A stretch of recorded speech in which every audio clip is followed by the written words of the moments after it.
And then we look at the recorded deaths. Less good news here in terms of these are very tragic. It is very, very sad, but the trend is good because it is slowly coming down. And this is a 7-day rolling average for the UK. And as has been said, we have 649 yesterday, and that was a decline, a slow decline. And then finally, 2 slides about the international deaths. So the first one is just the crude numbers. And this, of course, depends on the size of the country. So we have, over 67,000 deaths in the United States, but of course, a big country. And we can see the UK and the European countries there further down. But if we look at the last slide, which is about the rates per million population, then we have taken account of the size of the country, and we can see a different pattern where the UK and European countries about the rates per million population. Then this, I want to say that this really is presented just to show you different ways of looking at countries. There are many different ways of looking together. It is found. I want to say that this really is presented just to show you different ways of looking at countries. There are many different ways of looking together. We need to give this some time. Most of those really is presented just to show you different ways of looking at countries. There are many different ways of looking together. We need to give this some time. Thank you very much, Yvonne. And before we turn to questions from the regional press, we have 2 from Hampton. The first one is from Edward in Harrogate. Thank you very much, Yvonne. And before we turn to questions from the regional press, we have 2 from Hampton. My question is, why has the UK suffered a greater number of deaths? And before we turn to questions from Italy, regional press, completely overrun. My question is, why has the UK suffered a greater number of deaths? Thank you, Edward, for that question. Why has the UK suffered a higher number of deaths? Italy, for example, is overrun by COVID-19. Thank you, as the Prime Minister said, why has the UK suffered a higher number? It is difficult to make Italy, for example, comparisons with certainty today. There will be a time for that, and we have already established the way in which we will measure that in due course, which is a measure of excess death. Why has the UK suffered a higher number? A hard calculation to do with accuracy today. Of course, we want to learn whether overruns by COVID whilst we're still maintaining the virus. But I think the time for accurate international comparisons will come in the future. It is more positive, of course, that when we saw those very disturbing scenes earlier in the year in Italy of their very good health service being overwhelmed and were concerned about the potential impact upon the NHS, that we haven't seen those scenes in the UK. We have had sufficient ICU capacity, we have had sufficient ventilator capacity, and of course we've been able to build capacity, for example, with the Nightingale hospitals, some of which have not been used at all so far during the course of the virus. I don't know if, Yvonne, you want to add more about the international perspective. Thank you, Secretary of State. So credit to the NHS for having not been overwhelmed. But in international comparisons, as I have mentioned, countries, Edward, measure in very different ways. They measured this virus number of deaths in different ways. And that is absolutely fine so long as that is consistent in each country. It makes international comparisons very difficult, though, because we are not comparing like with like. And it's worth continuing to stress this because over time, probably the right measures have been outlined by a number of our experts, including our Chief Medical Officer, which would be excess mortality, excess deaths overall in a period of time. And then we will know truly how we have been impacted, but also this is a comparable measure internationally. So we would then be able to understand how we have been impacted internationally as well. Thank you very much. Well, our second question is from Emma from Swansea. And Emma's question is, religion is a huge part of life for many in the UK. Seeing sport prioritised in discussions over other parts of life has been hard to see.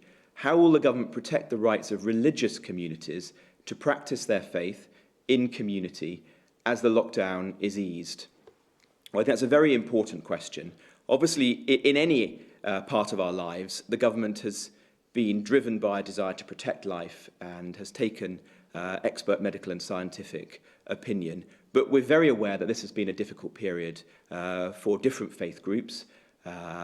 You've seen, for example, the Jewish community having to hold their Seders at Passover by Zoom and without having their friends and family around them. You then saw the same at Easter, where churches were not able to come together, and the Archbishop of Canterbury and Cardinal Nichols and others held their sermons and services over the internet, as in churches across the country, and were not able to come together. And through Ramadan, the Archbishop of Canterbury and Cardinal Nichols and others together to break held their sermons and that they traditionally would. And we know this is very tough, and none of us would want these restrictions as in churches to continue a day longer than they need to. But it is right that we stick to Cardinal Nichols and others together, the medical advice at this time, however much it goes against the traditions and our religious restrictions to continue a day longer in order to they need to. But it is right as well as ourselves. We are in a conversation medical with at this time, however much it goes against the country, to consider how, when the time is right, they will be able to recommence services in churches and mosques and synagogues across the country. But that moment is not now. We've also been working with them on how we can ensure that funerals and other important events in people's lives are conducted in an appropriate way.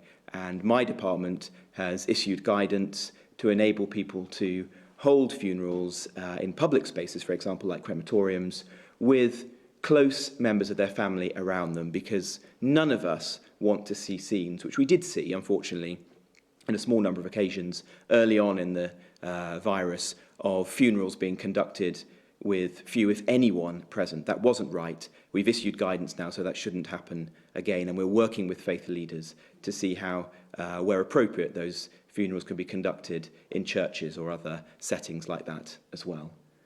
I don't know if Yvonne or Nikki, you want to add anything to that from your perspective? I think, as you said, it's important that we work with our communities. We also know that we've seen a difference in how different communities have had COVID-19 infections as well. So there's a lot that we can do to understand how our communities are responding and making sure that communities have what they need during the coming weeks and months. And Secretary of State, could I just cite my thanks to the various religious leaders that have worked with Public Health England and with the NHS to handle very sensitive issues in a very helpful, proactive way, understanding how very difficult this is for the communities in terms of handling the host, in terms of group gatherings, and then, sadly, in terms of funerals and respectful handling of bodies. And we have worked very constructively, and for that I am very grateful. Absolutely. Thank you. Well, thank you, Emma, for that question. And our first question from members of the press comes from Patrick Burns from BBC West Midlands. Good afternoon, Patrick.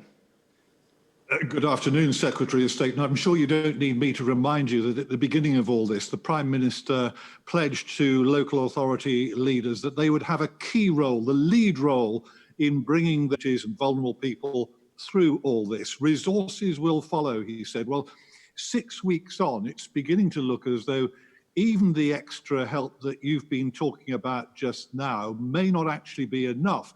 If you think of Birmingham City Council alone, the extra costs they've incurred already as a result of this, heading north of £260 million and counting.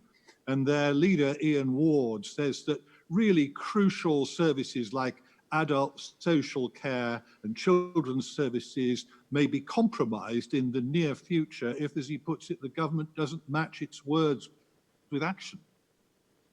Well, thank you. Well, let me be very clear to local council leaders across the country, including in the West Midlands.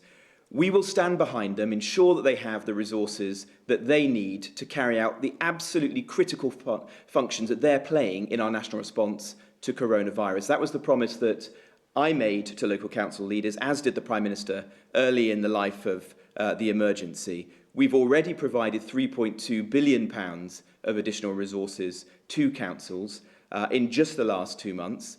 We've provided almost £4 billion of cash flow to councils, precisely so that they shouldn't have to face the difficult choices that you've just described between responding to the virus in their own communities and continuing to do very important public service functions like refuse collection, for example, or looking after vulnerable children in their communities.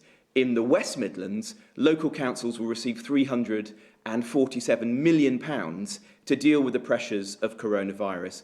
And that comes on top of a very generous settlement at the beginning of the financial year, which also increased their core spending power by over £300 million.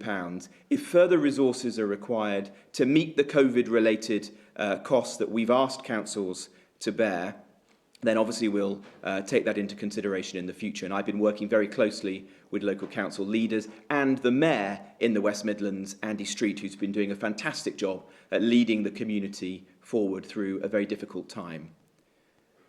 I don't know if there's anything further you'd like to ask, Patrick, or we'll move on to the next question.